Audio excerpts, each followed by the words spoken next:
So it's the day after the United States of America's election of November the 5th, and I'm going to share with you a video clip that I pulled from my YouTube channel that was scheduled to be released on Monday. I pulled this video because although my Patreon community did receive this on Sunday before the election, because there's so much intensity around this election. And in that video, I performed a Horary chart reading in which I concluded that Donald Trump would win the election. However, I was absolutely terrified of the troll energy out there in the comments. It seems as if you actually make a statement about politics using astrology, you are going to be shot. The messenger does get shot. My Patreon community is a friendlier place where I was posting my results instead, but I'm going to give you the clip of that video, and it's called a technique in astrology called Horary. At the end of this video, you can go watch my about 13-minute delineation of the Horary chart, which the winner appeared to be Donald Trump for this election.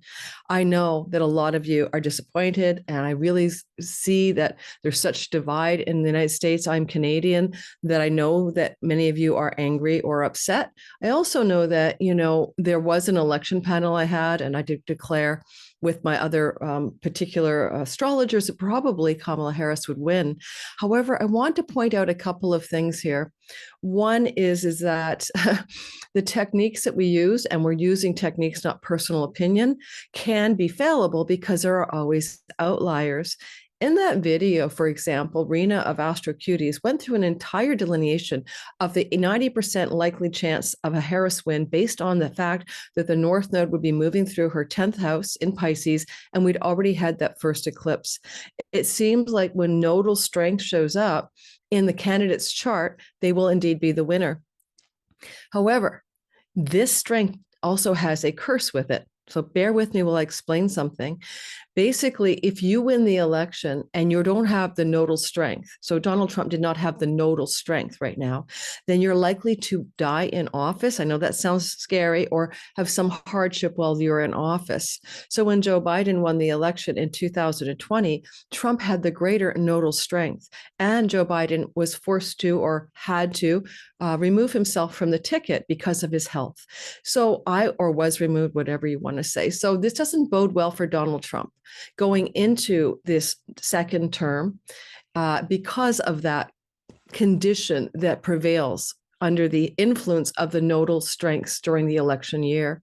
Also, we saw from S.J. Anderson evidence that perhaps this would yet again be another election for the Democrats as a win based on Saturn being in Pisces. Most times when Saturn is in Pisces, 80% or 90% of the time, the incumbent party will win and the opposing party will lose. It broke the rule this time. Has anybody here seen Man in the High Castle? I love that show. It's a show about an alternate reality in which the timeline split into a different direction, and Germany won the World War, not the United States and its allies. And there's a whole alternate universe. I feel like sometimes things like elections, especially ones in which the popular vote was 50-50, is like a timeline split. There's a timeline where it went one way for Harris and one way for Trump. Conceivably, it's a thought I'm going to ponder. Now, what I'm going to show you right now is the clip. I'm splicing it in where I make my Horary reading conclusion. It's about 3 minutes long. Then the Horary reading will be at the very end of this video if you want to watch the technique in action. Before we get to the clip, which I'm about to show you, I also want you to know one thing. It looks like Donald Trump's solar return chart is extremely, extremely strong next year. And this always concerned me because I could not imagine how it would be so strong if he was going to lose. So I'll show you this solar return chart. And then I also would like to mention the other thing. This current solar return chart for his birthday in June wasn't particularly impressively strong. However, the solar return sun fell right on the sun. The solar return sun. The solar return ascendant was in Cancer, around 14 degrees of Cancer for Donald Trump's birthday year.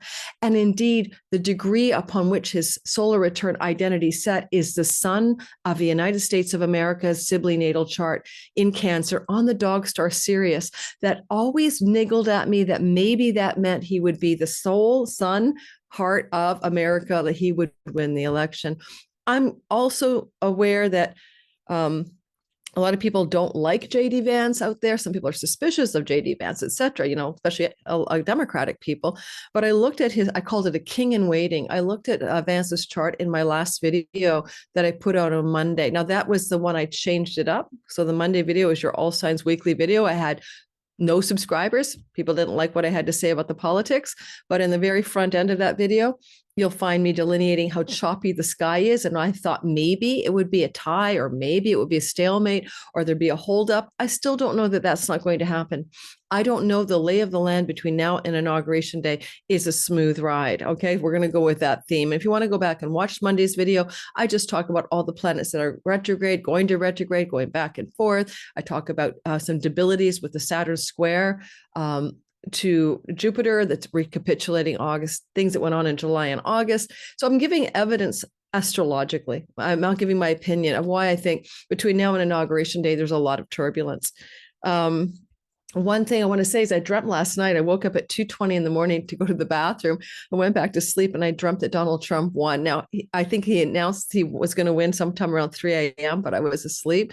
And in the dream, I was assessing him. I was like, everybody was partying around him and I was assessing him. And I thought, I dated a narcissist once for a year. And I thought, yes, he is that in the dream, a bit like that. But in the dream, I thought he's not as foul. He's not as foul as I thought he was. Okay. And it was a metaphor. Okay, it was a metaphor. I'm going to explain it, but I remember reading someone say, "Oh, he has terrible body odor or whatever," and I thought, really? Okay. So then in the dream, I was like sniffing him, just kind of like how's his breath? I was just standing beside him in the dream. I'm like, does he smell okay? And he smelled fine. So, I mean, I guess I'm trying to say because I'm not, I don't vote in the United States and I'm not Democratic nor Republican. I'm Canadian and I'm pretty centrist in all ways.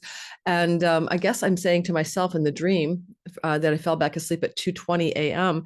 and dreamt this before I knew that he was going to actually be the winner, that he's not as foul as we think he is. Okay, let's just go with that theory. And, you can hate on me. You can troll me. You're going to do it anyway. Why not? You got it wrong. You got it wrong. You're wrong. Or I can't trust astrology anymore. You can trust astrology, but astrologers are fallible. We are also, I was like going against the grain when I put my Horary video out to my Patreon community that was going to go Monday into the news cycle and said, I changed my mind. The Horary says Donald Trump will win. It was going to be my final video. And my title was, I'm so shocked by what I got. But I got actually anxious to do that because I'm really not good with people's anger when it's directed at me in the comments. I'm just not very resilient that way. So it's just my problem, not yours. You're entitled to your angry comments. So here we go. I'm going to show you two things very quickly. There's a clip of exactly how I delineated the Horary, my exact words, which were posted on Patreon. There's like a timestamp for that. It exists. And then I'm going to show, and then you can go ahead and watch the Horary technique.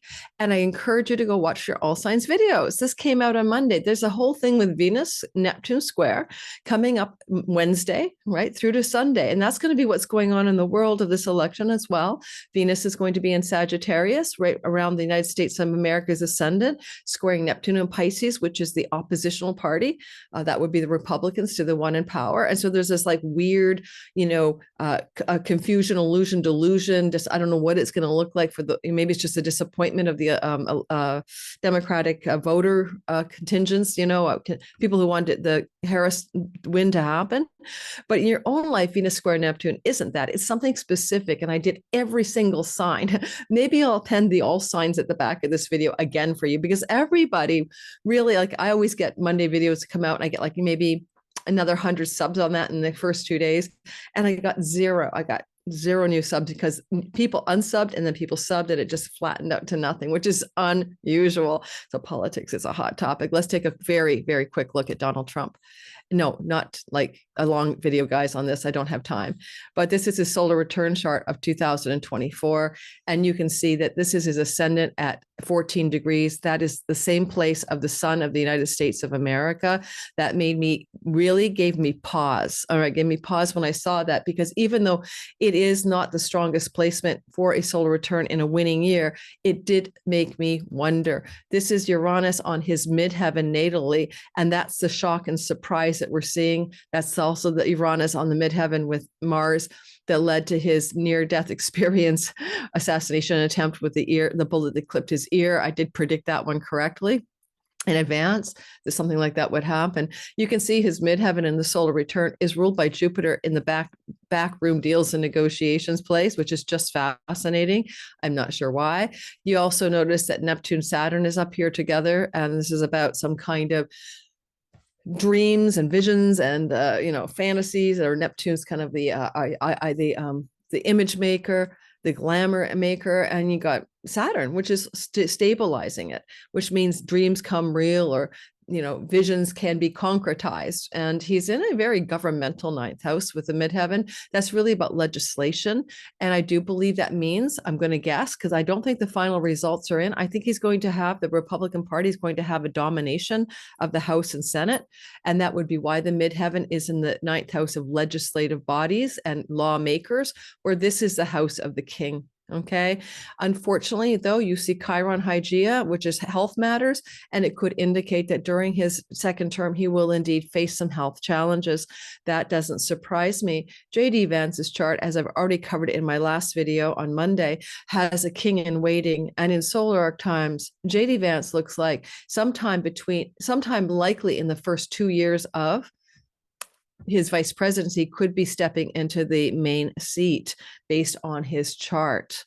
He's a mini-me for Donald Trump, a Leo ascendant, the same degree almost as Donald Trump, off by 2, also on little star Regulus for king. And he also has his midheaven pretty well 22 degrees of Taurus, and Trump's at 24. His midheaven also is having that Uranian extra energy hitting it, and was also part of the conjunction to Mars, which set something in motion for him as well over the next 2 years.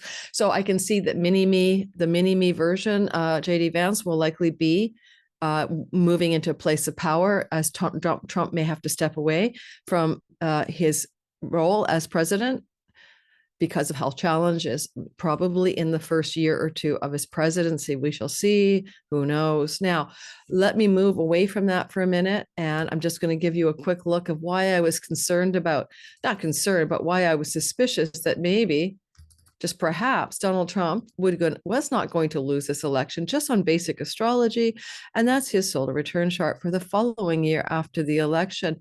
It is extraordinarily strong. And I guess one thing to say about astrology is we're all fallible. Everybody who is guessing at it using astrology, I thought, why aren't we looking at what happens in the birthday year, June of 25 to June of 26? And you can see that he has the sun conjunct the asteroid America on the midheaven at the top of the sky. However, with Hygeia, is there a health problem? Because unless he's also massively renovating and deconstructing and reconstructing the America health system, he has Robert Kennedy on his side now, Jr., and he's like, make America healthy again. Maybe that's what this is. You'll also notice that he is Mercury in the chart, the ascendant ruler of the solar return, is Mercury conjunct Jupiter. Exalted Jupiter in the house of groups of public appeal, etc. It's just a strong chart. However, South Node on the ascendant in Virgo indicates health challenges. So my general feeling here is Donald Trump will have a successful run and also then encounter health challenges in his first year in office. Quite probably. This represents courts and judges and justices, and we see changes. And we see Venus watching over those changes, which can be a benefic shift in legislative matters. New laws will be passed that Venus approves of. That's all I can say about that. All right. And we have the moon in the sign of the moon's exile. And this is probably disappointment, maybe for women around reproductive storylines, reproductive rights, so to speak, because of the difference between the left and the right in terms of sentiment about those matters. So I'm now going to append to this video. I'm going to staple it together. My prediction is about 3 minutes long, where I conclude from the Horary chart that I cast on November the 1st that Donald Trump is likely to win the election. And I'm also going to, after that, attach the demonstration of the horary. And after that, maybe I can even keep adding the all signs forecast for Wednesday through Sunday's Venus Neptune story for your sign. So please go check that out. This video is coming out on November the 6th. I'm just going to throw it into the ethers and see what happens. Okay, bye. Oh my God. Yeah, like, subscribe, and hit the notification bell. Being an astrologer, being a Cassandra, being a prophet, being the Oracle of Delphi is not always the easiest job. And so you can win them all. You can't win them all. I did get this one right, but I didn't share it with you guys because I was afraid to. I was absolutely afraid of being attacked, trolled, and criticized. All righty. We're all human. Ciao, ciao. There's a possibility that this is like man in the high castle, that we're coming into a time in the world where there's going to be a multivariate, the multiverse splits in two different forks in the road, and one Kamala Harris is a clear winner, and the other one Donald Trump is a clear winner. And there's two different versions of the United States of America and the world going forward. All right, that's a possibility. That's a possibility. So there's your very confusing. My final decision is in the Horary chart. In the Horary chart, if I was just to use this tool and look at nothing else, Trump is the winner. By the Horary tool, using the rules of divination, using the lineup of options by Frawley, I am just using the tool, and the tool says Trump wins. The election, my question, the election, who wins the election, not who's inaugurated, right? This is tricky. Who wins the election?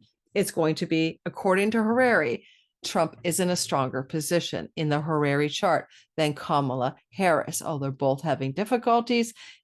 Donald Trump is, at the end of the day, the ruler of the 10th house cusp, the seat of kingship, about to move by proximity into the 4th house of home, a new place, a new home. Kamala Harris is in the house of death, and she's also connected to a combustion to the moon.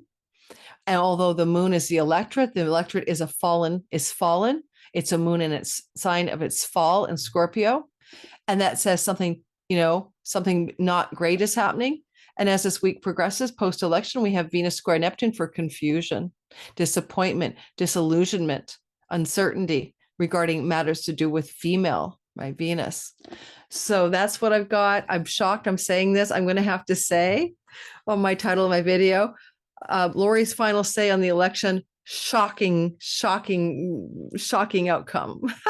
Because honestly, up until this point, just using traditional astrology tools like solar arcs, perfection ages, maybe zodiacal releasing to some degree, it could look like a Kamala win.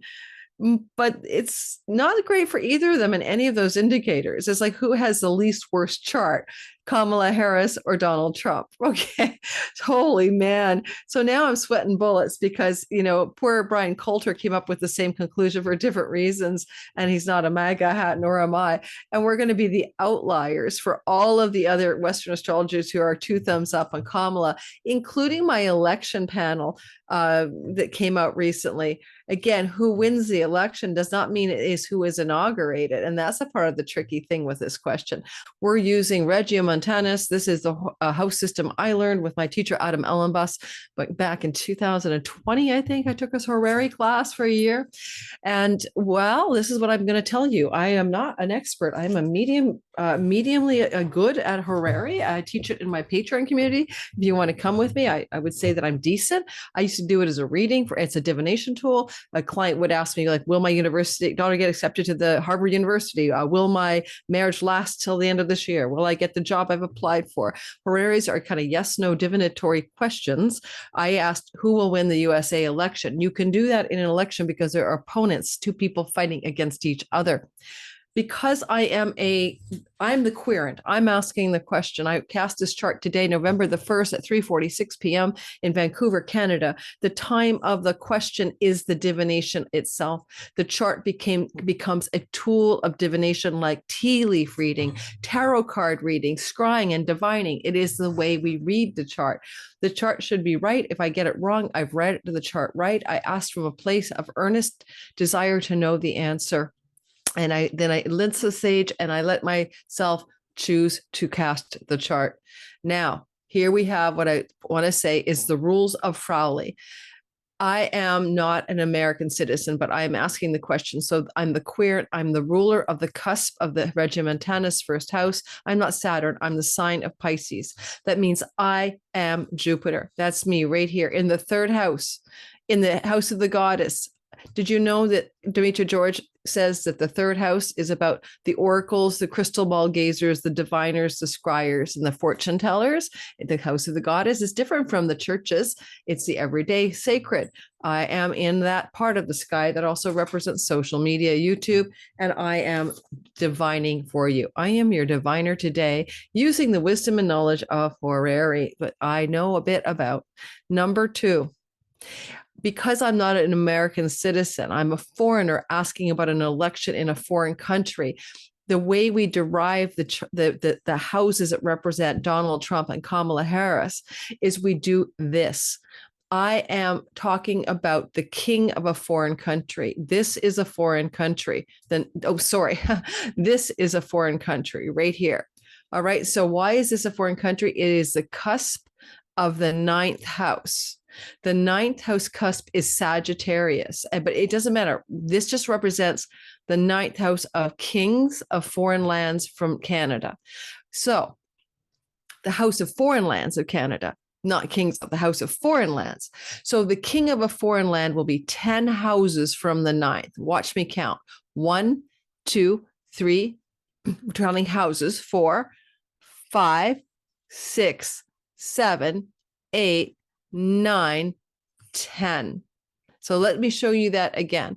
The cusp of the 9th house, we count 10 houses, including this one. 1, 2, 3, 4, 5, 6, 7, 8, 9, 10. Why are we counting 10? Because it's a good question. Like, why 10? Because the 10th house is the house of rulers and kings. But this is a ruler and king of a foreign country from my perspective. Okay, from my perspective as a non-United States citizen. Does that make sense? So the ruler of the 6th house, which represents the ruling party, is Kamala Harris. She is, if it was Biden still in power, it would be him, but no, she's the ruling party. She's the de facto queen of America because if he dies, she's in charge, and she's also the vice president. So she's the incumbent party ruler. The incumbent party ruler is the ruler by the planetary placement, is the ruler of the cusp of the 6th house. This is a 6th house cusp that is defined by the sign of Cancer. That is the moon. This means in this chart, here is Kamala. She is a moon in Scorpio, a sign of its fall. In Horary Astrology, the electorate represents the people who vote. She is both the electorate and the people who vote, but it's also a people and an electorate in a sign of its fall, but in a sign of Scorpio, secrets, stealth, manipulation, backroom deals, and negotiation. I'm just telling you what the sign means, kind of the slippery stuff of Scorpio. But she is this planet here. Okay, let's remember that. Can we remember that Kamala is the moon? This means that the house across the way over here is her opponent or her enemy, her open adversary. The cusp of the 12th house, the cusp of the 12th house is Pisces. Do you see that? The cusp of the 12th house is Pisces. Pisces is Jupiter. Jupiter rules Pisces. It's not, by the way, Neptune. This is traditional rulerships for Horary. So we want to say that Donald Trump is Jupiter in this chart. Oh, by the way, looks like Jupiter and me, Donald Trump and me are the same person. So there you go. But this is also what we would say. Here's Donald Trump, Jupiter in retrogradation in the sign of his exile. Okay, in the sign of his exile, running against a moon fallen in Scorpio in the 8th house of death.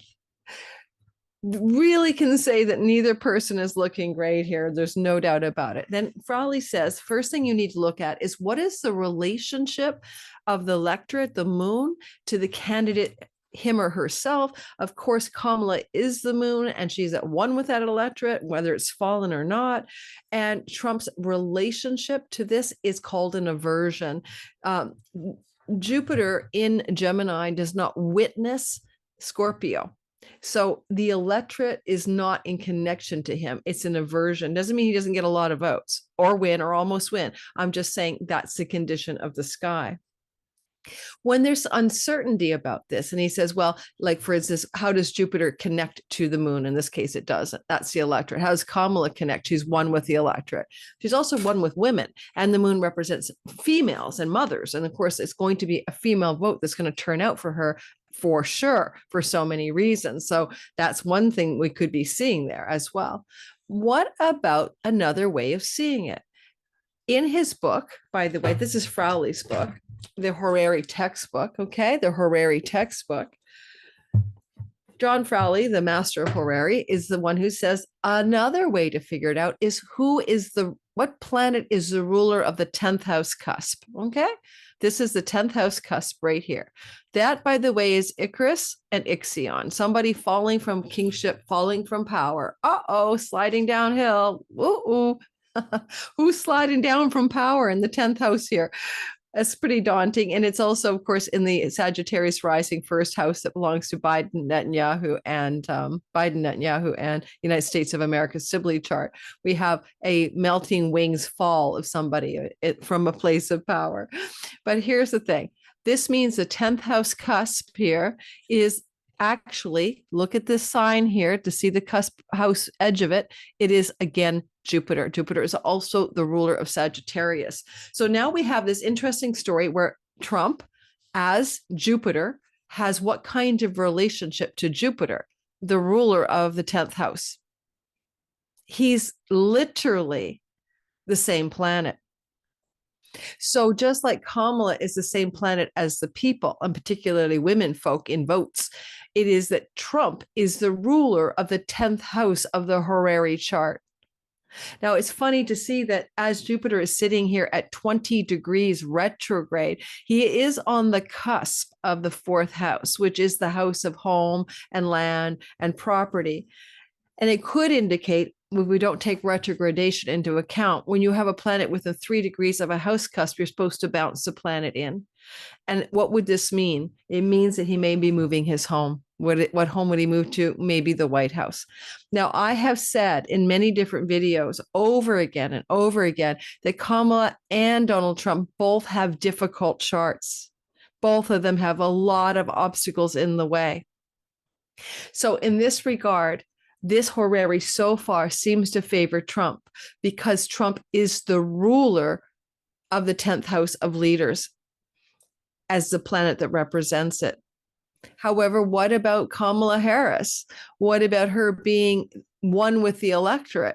So then we have to look for at least one more way to determine who is going to win. So Trump, we look at dignity according to Frawley. So Trump's dignity sucks ass. It's Jupiter retrograde, but will spring forward February 4th. And it's also Jupiter in a condition of exile. So you could say the king is exiled from his kingdom, the 10th house. So Trump is exiled from his kingdom. He was the president. He is exiled from it. Does that mean he'll win, or just does it represent, hey, I'm exiled from my kingdom? The other thing is that Kamala Harris is also a fallen moon, not exalted, fallen. And there's a Uranus Mercury opposition in play, waning, but still there. There could be a shocking development that topples her popular appeal just before voting day. What could it be? I don't know. I really, really have no clue. I'm not even speculating. But this is difficult for her as well. And then she's in a condition of what to the ruling planet of the 10th house cusp. She cannot witness Jupiter. Jupiter equals she gets to take the king's seat in the 10th house. Yet she cannot see Jupiter. She is an aversion to Jupiter. And if you want to go and use some other kind of technique or tool, because there is no communion, communion here between the moon in Scorpio and of any planet in the sign of Gemini, you could go inconjunct or, quincunx in modern astrology if you wanted to.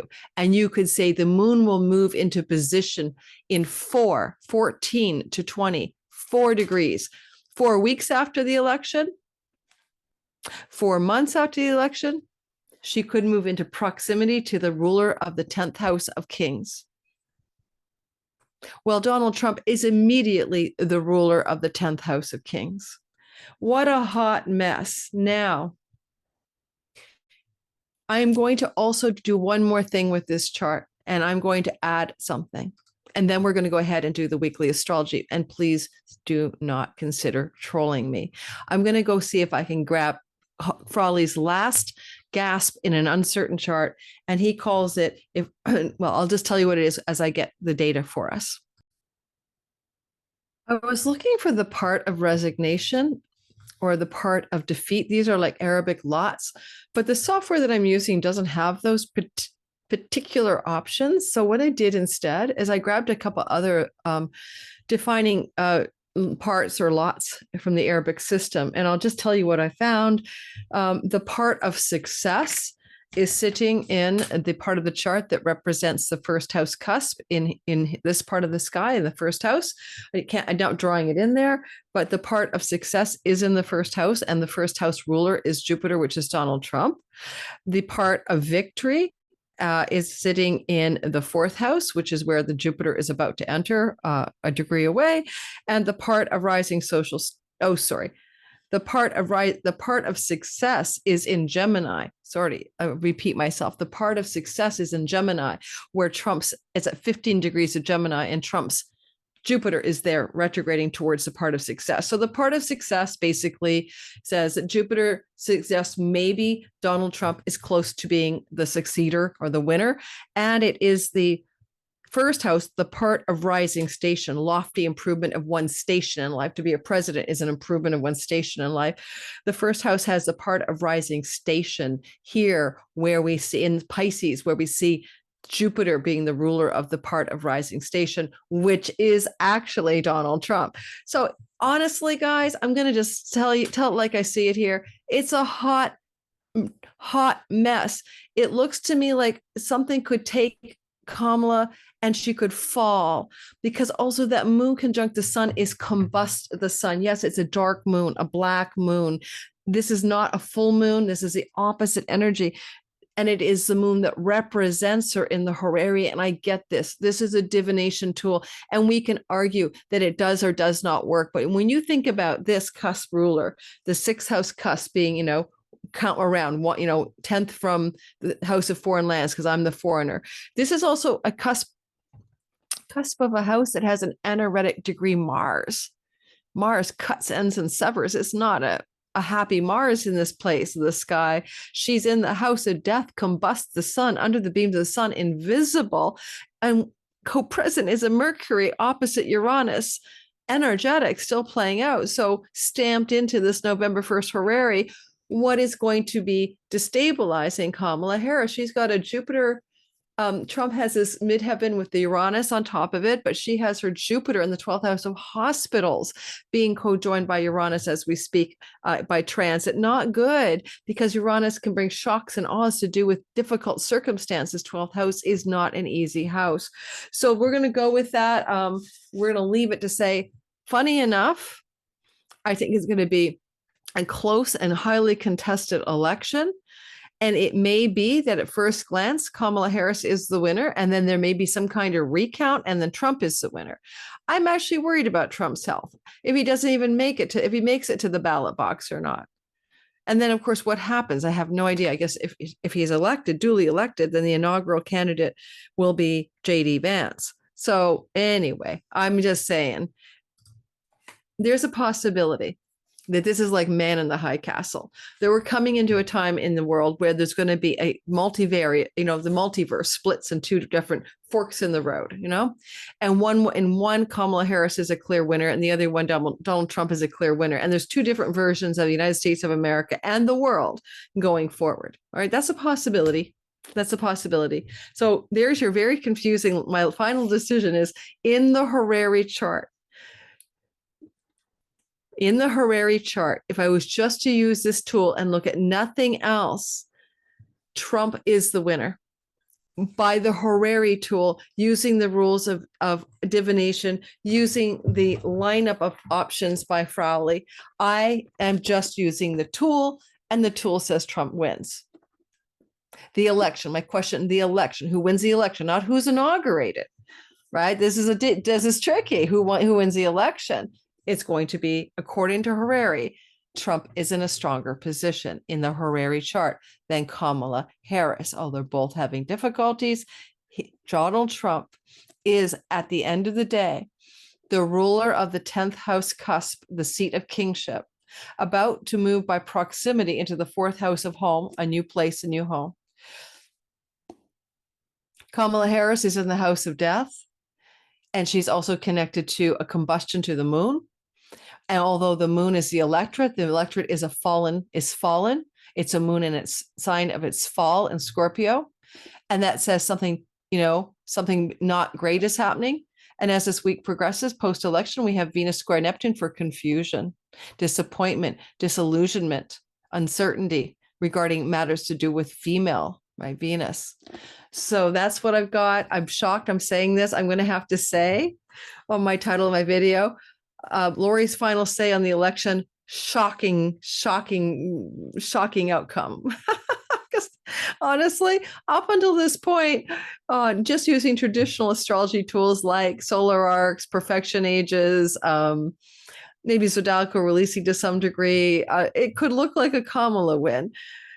But it's not great for either of them in any of those indicators. It's like, who has the least worst chart, Kamala Harris or Donald Trump? Okay, holy man. So now I'm sweating bullets because, poor Brian Coulter came up with the same conclusion for different reasons, and he's not a MAGA hat, nor am I. And we're going to be the outliers for all of the other Western astrologers who are 2 thumbs up on Kamala, including my election panel that came out recently. Again, who wins the election does not mean it is who is inaugurated. And that's a part of the tricky thing with this question. Let's go ahead and do all signs. Don't forget, I'm going to talk to you about your sign and what to do with this Venus-Neptune trine. What do we know about Venus and Neptune? Well, Venus is love and beauty and art, kindness, peace, and friendship. Neptune's confusion, delusion, illusion, higher noble values, spiritual enlightenment, unconditional love, and oceanic consciousness. According to Renn Butler in his amazing book, The Archetypal Universe. I just had dinner with Renn last week. I'll be sending pictures to you guys. A sweet and sensitive nature, endearing gentleness and grace, spiritual ideals in love and relationship, feelings of a melted ecstasy and devotion for the beloved. It even has oceanic sex in there. But, this is a flowing energy, and this is not a flow. This is a square. So the shadow or the darker elements of this will be vulnerability, codependence, romantic illusions, confusions, deception, over idealization in relationships, leading to disappointment. For the world, of course, the disappointment could be about a world player on the stage who is Venus female, or some delusions going on in our political world. And let me see what else he has to say.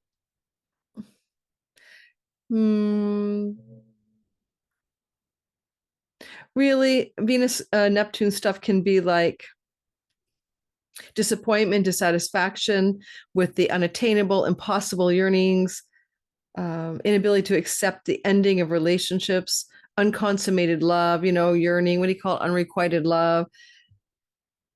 An oath of love simply has no force is a quote he has here. Yin, weakness, vulnerability, unclear boundaries, and deceptions in relationships. But in our own lives, Neptune, Venus can be highly creative, even in a square. It can push us to new edges in our creativity, in our imaginings, Yes, it can dispel some illusions, especially with Neptune retrograde, but we're going to try to cover each sign. And oh my God, I cannot believe that in my delineation, I'm only a medium horary, but I was using the Frawley book. I was literally following his instructions, And even when I think about that moon moving faster than the sun, the moon is 4 degrees ahead of the sun, which means her position with the sun, which means leader, is 4 months behind us. And that's exactly it. July, August, September, October. She was coronated the de facto Queen of America when Biden stepped away and the candidate for the next queenship. And she is literally in a condition where that power of the sun is behind her, not in front of her. So if she was in the heart of the sun perfectly, that would be a Kazemi, a perfect new moon, and that would be different. That would be positive. This is not that. She's burning up under the sun in the house of death, and she is in a state of fall with the electorate. Of course, the electorate would be in a state of fall. If Trump was going to win, there's going to be 1/2 the population, and particularly the female population,